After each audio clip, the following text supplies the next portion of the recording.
అయ్యింది. నేను మీ కృష్ణవేణిని. మొన్న ఆదివారం అయితే మేము ద్వారకా తిరుమల వెళ్ళామండి.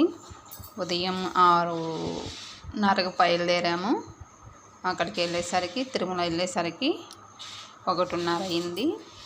అక్కడ భోజనం చేసేసి దర్శనం చేసుకొని విజయవాడ వచ్చేసరికి 9:30 10 అయిందండి.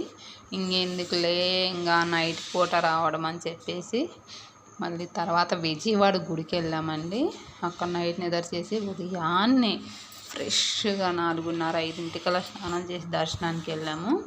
అసలు 5 నిమిషాలు కూడా పట్టలేదండి. ఎంత ఫ్రెష్గా అలంకరించారంటే అంత ఫ్రెష్గా అలంకరించారు అమ్మవారిని.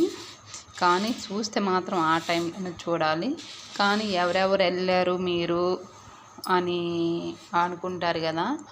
నేను, మా అమ్మ, మా అక్క, మా పెద్దమ్మ, మా పిన్ని వెళ్ళాము.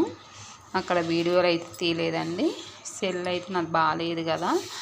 మా అక్క సెల్ ఉంది, కానీ వీడియో తీసుకుంటే అక్క ఫోన్ ఇవ్వంటే నాకు బాగాలేదు, పాడైపోయిద్ది, ఫోన్ చేసుకోవడానికి ఇబ్బంది అయితే నాకు అన్నది. సర్లే అందులో ఛార్జింగ్ కూడా లేదు కదా అనేసి నేను వీడియోలు తీయలేదు.